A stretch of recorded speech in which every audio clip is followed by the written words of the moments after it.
There are reports of massive landslides and flash floods which have left a trail of death and destruction in its wake. Just in the Shimla and Mandi districts alone, we're given to understand that over 50 people have died in the last 48 hours. And the death toll in Himachal Pradesh over the last 2-3 months or so, from the month of June, has been in excess of 200. So clearly, there is a massive problem in the hill states, Himachal Pradesh as well as Uttarakhand. Rescue operations are on. There is deployment of both state as well as central disaster relief forces. The Indian Army columns have also been pressed into service. They are also working along with the state teams there, the quick recovery teams as well. And all of this has been made available to try and rescue people who are still believed to be stranded in places like Shimla and Mandi. There is extensive damage to property as well. Over 600 roads have been completely blocked or damaged, including the key Shimla-Chandigarh highway and also the Shimla-Mandi highway. All right, I want to go across to Bharti Chaturvedi. She's an environmentalist who's now joining us. So one of the key concerns has been that, you know, it's not like there were no rains in the past. It's not like there were no landslides in the past. But the severity of the weather phenomena as well as its impact, particularly this time around, has been much more damaging. Why is that the case? I think basically it's very clear why that's the case. Because the Himalayas have been really badly treated, firstly. We've just built with these hydro dams where we want. Tourism has been really poorly developed with no environmental consideration. We've built highways where we like. And the Himalayas are one of the world's newest mountain range. So they're inherently very unstable. And we've kind of exacerbated that. And unfortunately for us, we are also finding the crisis of basically climate change. So climate change is, you can blame it, but you really have to blame yourself much more. But Bharti Chaturvedi, one of the other questions that's also being asked is, I mean, these states, Himachal Pradesh, Uttarakhand, their main source of revenue, one of their mainstay in terms of the economy is tourism. And for tourism, you need highways, you need better connectivity, you need hotel and resort stays, etc. That's how you attract tourists. How does one balance out both? Because you need the economic progress as well that tourism brings with it, because there are very few other avenues of employment or revenue generation. And yet at the same time, this rampant sort of construction of highways, houses, resorts, hotels, etc., is also leading to problems like this, loosening of the soil, and then, these kind of severe landslides that we're seeing. How does one draw that balance, though? Well, firstly, by using a little bit of engineering and science, because a lot of this has been constructed in places where none of this should have happened. The roads have been broadened, they shouldn't have. And we need to understand that we firstly need another model of tourism. But more importantly, we really have to, even get political will to follow science. You just can't make roads where you want. You can just can't broaden them because people have SUVs and they're willing to pay, to drive in and pay tolls and pay to live in hotels. So I think we've really compromised on our engineering despite having the world's best engineers, and we've compromised on scientific ways of working. And if we don't bring that back, we're going to really, it's no point saying tourism matters for the economy, because it's not being able to serve the people as we're seeing. You've looked at those horrific videos, and people are losing every single thing they ever owned. Housing, building, assets, everything, lives, of course. So we really have to rethink science, I think. And one final word, and very quickly at that, much of these infrastructure projects, the roads, the highways, the hydroelectric projects, the hotels and resorts, much of this has already been built. The question now is, how do you regulate it? Right? Again, I'm very sure that by next summer, you will have the same drove of tourists back in the hills. So first of all, I think the first thing is that you just have to put a complete stop to I first want to say that I don't think tourist lodges are in the same category as dams. So that's a completely different category. There's a whole the history of India has been about worshipping these dams, and I think that doesn't work. And science is showing us, and nature is showing us that. Having said that, I think we will have to look at a moratorium on dams. We will have to look at what we're going to do because this is not going to change, because as glaciers recede from the Himalayas, they're going to lose. Glaciers are a lot of snow and ice, but there's also a lot of stone, and this comes down anyway under all that pressure. So you will have that loose stone and stuff, and it is available for causing massive damage Okay. continuously. And so we need to know that we need to get better warning systems. We need to see how we can redo and rebuild and remove what is completely unstable. And I think we really need to get more people's opinions on this. Because if All right. something's on the edge of a mountain edge, it needs to be undone and given somewhere else. There have to be some steps in the public good. Okay, we'll leave it at that, Bharti Chaturvedi. Many thanks for joining us and putting that issue into perspective. But some of those videos that we've seen from Himachal Pradesh of buildings just completely collapsing like a pack of cards, it's heart-wrenching. And we sent our colleague Yash to some of these worst affected parts of Himachal Pradesh, Shimla, Mandi, etc. And what he found there was, like I said, it's absolutely heart-wrenching. Our heart goes out to those people there, the locals who have suffered immense damage. Maybe we'll learn from the mistakes of the past and bring in some form of regulation to man-made construction, whether it's roads and highways and hydroelectric projects, and also these private constructions that have mushroomed, resorts, homestays, hotels, etc. Our thoughts and prayers with the people of Himachal Pradesh. These are ground reports filed by my colleagues. Thank you for tuning in. Landslide which was reported from Shimla's Krishnanagar area has claimed 2 lives. This information has been given to us by the officers on ground who are working continuously to carry out rescue operations. And I'm coming to you, in fact, from that very site where those houses collapsed yesterday around 4 to 5 p.m. in the evening. All you can see around this very space is just destruction, debris, and in fact the broken homes which actually collapsed during that very landslide. This is the debris of around 5 to 6 homes which actually collapsed on the evening of yesterday, when in fact those places were actually emptied by the authorities, because earlier only they were fearing that there could be something like this, and that is the reason why this entire area was emptied by the authorities. Looking at the debris over here, looking at the kind of destruction which has been done due to this landslide is very humongous. You can see these entire homes of concrete.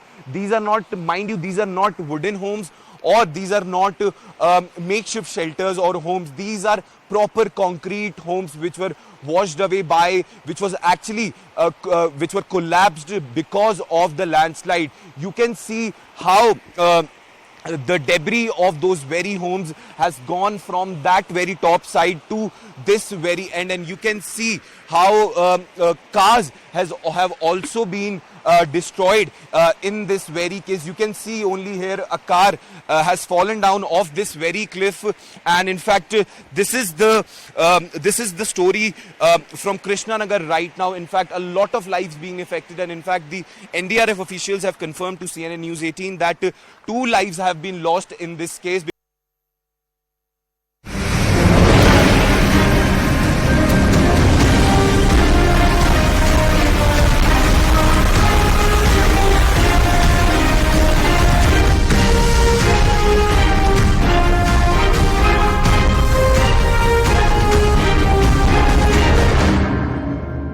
Shimla, one of the most visited tourist spots across the country, and perhaps one of the most loved ones as well, is facing an unprecedented crisis in its history, where the state is reeling under heavy floods, flash floods, and in fact heavy rains as well.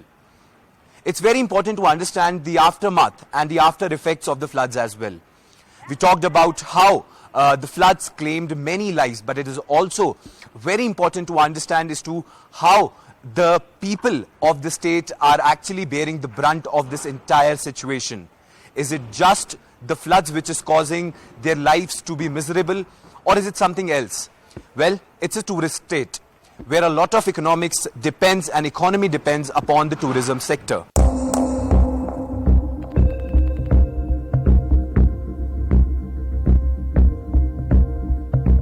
बाढ़ की वजह से आपके business पे क्या effect पड़ा इस चीज का? मतलब कम, ज्यादा, वैसा ही, क्या? बहुत कम, क्योंकि टूरिस्ट नहीं आ रहा है, क्योंकि बाहर के वजह से टूरिस्ट बाहर से भी नहीं आ रहा है, तो हमारे लिए बहुत फर्क पड़ रहा है। बहुत फर्क पड़ा है। अच्छा बाबू जी, आप एक बात और बता रहे थे कि जैसे आपकी मैं थोड़ा शौक था ये सुन के कि जितनी भी प्राइम्स आप चला रहे हैं सब लाइसेंस्ड भी हैं, मतलब सरकार के अधीन रह के आप सब ये काम कर रहे हैं। तो आपकी अगर अच्छा, आपके कार्ड भी बने हुए हैं, अगर अच्छा बिल्कुल पूरा एकदम सब चीजें मतलब उस हिसाब से चल रही है, सिस्टम के हिसाब से चल रही हैं। मेरे को एक बात बताइए, नॉर्मल समय पे जब टूरिस्ट होते थे कितना कमा लेते थे और अब कितना कमा पा रहे हैं? नॉर्मल तो सर ऐसा है, जो नॉर्मल समय पे कमा लेते 3,000 कमा लेते महीने का। 3,000 नॉर्मल पे। अभी तो सर रोटी के भी लाले पड़े हुए, रोटी के भी लाले पड़े हुए, गुजारा भी नहीं हो रहा। ऐसा कुछ नहीं है, आज तक हमने ऐसा समय देखा नहीं, कभी नहीं। हमारी इतनी उम्र हो गई, आज तक हमें शिमला में ऐसा समय दिखा। कितने समय से शिमला में आप? हमारे को हो गए सर 20 साल, और इस लाइसेंस बढ़ के हो गया हमारे को 10 साल, जब लाइसेंस बने हमारे ये फ्रेम के। जी अच्छा, आप बताइए, मैं काफी चीजें समझा कि मतलब पूरा प्रॉपर ऑर्गेनाइज्ड बिजनेस है, सब चीजें हैं। अभी जो है वो बाबूजी बोल रहे हैं कि रोटी खाने की भी दिक्कत है, इतनी तकलीफ है। ये तस्लीत है सर, समय ऐसा इस वक्त बारिश नहीं रुक रही है, बाहर से कस्टमर भी कैसे आएगा, रोड भी सारे ब्लॉक है, तो अब लोगों को डर लग रहा है। अब इस वजह से हमारा बिजनेस भी रुक गया है, और कमाई कुमाई का तो धंधा छोड़ो। तो ये है कि भाई 100-200 तो बनता तब भी अच्छा था, 100-200 में भी नहीं बन रहा। अब 100-200 रुपया भी नहीं बन रहा है, तो कैसे गुजर बसर कर रहे हैं? अब जो कमा रहा सर वो खा रहे।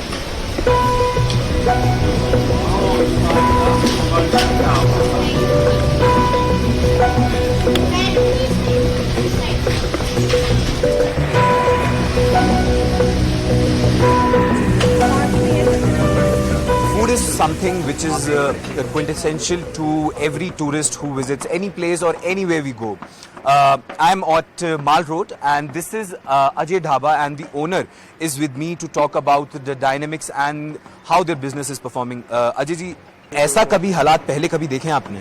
देखो जी, हमारे ज़िंदगी में इतने साल हो गए, मैं 56 साल का हो गया, तो 10-15 दिन भी बारिश होती थी, पर जिस हिसाब से इस बारी जो हुआ नुकसान, ऐसा कभी नहीं हुआ ज़िंदगी में। बहुत सारे लैंडस्लाइड, बिल्डिंगें गिर गई, सारे रास्ते बंद हैं। तकरीबन इस टाइम ऑल ओवर शिमला में कोई भी पैदल चलने का रास्ता भी ठीक नहीं है, गाड़ियों का तो तकरीबन बंद है, पैदल भी नहीं चल सकते हैं लोग, तो इतने बुरे हाल है। और हमारे भी काम पे बहुत असर पड़ा है, क्योंकि टूरिस्ट आते हैं, तो टूरिस्ट से बिना हमारे को काम नहीं है। लोकल लोग तो अपना घर से खा पी के आते हैं, तो मेरे पास भी 2-3 एम्प्लॉइज़ है, उनका भी खर्चा यहीं से कर रहा हूँ, सब कुछ खाना भी उनका चल रहा है, अपना भी, तो उतना ज़्यादा काम नहीं है।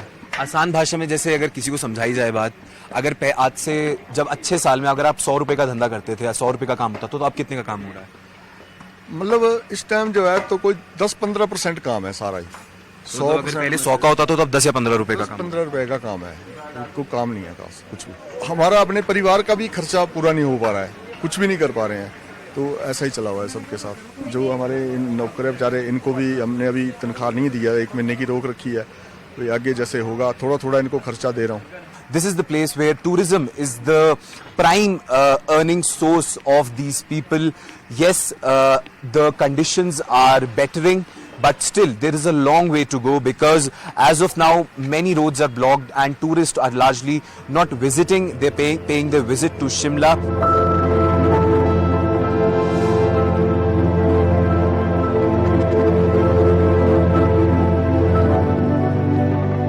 I have the manager of one of the very prominent hotels here in Shimla, the manager Mr. Sanjay sir.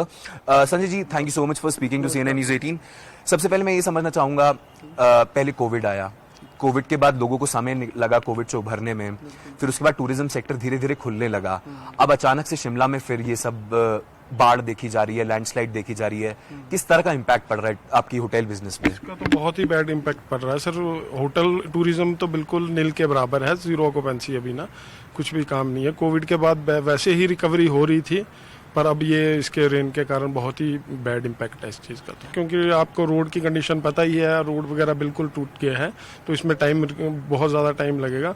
तो अब मुझे तो नहीं लगता कि 2-3 महीने वैसे ही वेट करना पड़ेगा अभी हमें। तो इस सब से क्या इफेक्ट पड़ रहा है, क्योंकि आपका बड़ा होटल है, बहुत सारे लोग स्टाफ भी होंगे, मजबूरी में आके क्या निकालना भी पड़ रहा है कुछ लोगों को? नहीं, ऐसा तो चलो कोई डिसीजन नहीं है मैनेजमेंट का, पर एक्सपेंसेस तो आप समझ ही सकते हो, एक्सपेंसेस होटल के डेली बेसिस पे भी नहीं कवर हो रहे। क्या कुछ ऐसा कुछ चाहेंगे कि सरकार की तरफ से मदद मिले? ये तो डेफिनेटली रिबेट, उसमें टैक्स वगैरह में रिबेट कर दे, कोई और चीज एक्सपेंसेस जो भी गवर्नमेंट से रिलेटेड कर सकते हो, डेफिनेटली हम चाहेंगे और इसके रिगार्डिंग बात भी करेंगे। As per 2019 data, Himachal Pradesh earned 11,000 crore rupees via tourism sector. And in fact, it accounts for 7.5% of the entire state GDP. So you can just imagine how the larger workforce is dependent upon tourism as their major part of earning. And after talking to various stakeholders, be it hotel owners, be it restaurant owners, or the people who run small rental businesses here in Shimla, they say their future hangs in balance. In fact, they're still struggling to make their end meets because first COVID, then there was an unease in the economy and in particular in the tourism sector because of COVID, and now the state has been struck with a calamity of one of its kind. Right now, they just hope for a better future, and their hope actually rests in the government so that their future could return back to normal. This is Yash Goel with video journalist Rama Shankar for CNN News 18 here in Shimla.